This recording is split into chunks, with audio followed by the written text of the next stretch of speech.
মাগুরায় আলোচিত শিশু ও ধর্ষণ হত্যা মামলায় শিশুটির বোনের শ্বশুর হিটু শেখকে মৃত্যুদণ্ড দিয়েছে আদালত। এছাড়া বাকি ৩ আসামিকে খালাস দেওয়া হয়েছে।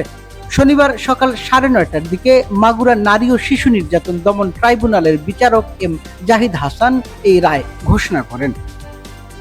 রায়ের তথ্য সাংবাদিকদের নিশ্চিত করেছে স্বরাষ্ট্র মন্ত্রণালয় থেকে বিশেষ কৌঁসুলি হিসেবে নিয়োগ দেয়া অ্যাটর্নি জেনারেলের সমমর্যাদাপ্রাপ্ত আইনজীবী এহসানুল হক সমাজি। অভিযোগ গঠন বা বিচার শুরুর ২১ দিনের মাথায় আলোচিত এই মামলার বিচার কার্যক্রম শেষ হলো। আদালত সূত্রে জানা গেছে, গত ২৭ এপ্রিল মামলায় সাক্ষ্য গ্রহণ শুরু হয়। ছুটির দিন বাদে টানা শুনানি চলেছে। আদালতে আসামিদের উপস্থিতিতে এই শুনানি হয়। মামলায় শিশুটির বোনের শ্বশুরের বিরুদ্ধে নারী ও শিশু নির্যাতন দমন আইনের ৯(২) ধারায় ধর্ষণের ফলে মৃত্যুর অপরাধ, শিশুটির বোনের স্বামী ও ভাসুরের বিরুদ্ধে দণ্ডবিধির ৫০৬ ধারায় দ্বিতীয় অংশ ভয়ভীতি প্রদর্শন এবং বোনের শাশুড়ির বিরুদ্ধে দণ্ডবিধির ২০১ ধারায় অপরাধের আলামত নষ্টের অভিযোগ গঠন করা হয়।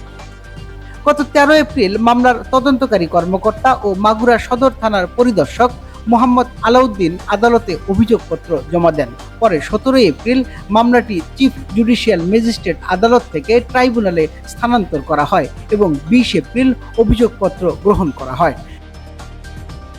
২৩ এপ্রিল অভিযোগ গঠনের মধ্য দিয়ে বিচার কার্যক্রম শুরু হয়।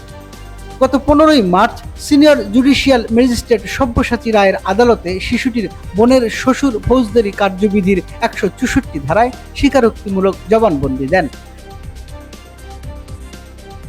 শিশুটি বড় বোনের শ্বশুর বাড়িতে বেড়াতে গিয়েছিল।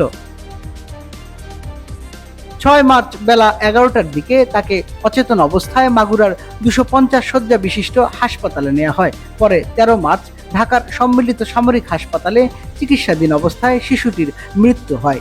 এর আগে ৮ মার্চ শিশুটির মা মাগুরা সদর থানায় নারী ও শিশু নির্যাতন দমন আইনে ধর্ষণ ও হত্যা চেষ্টার অভিযোগে মামলা করেন।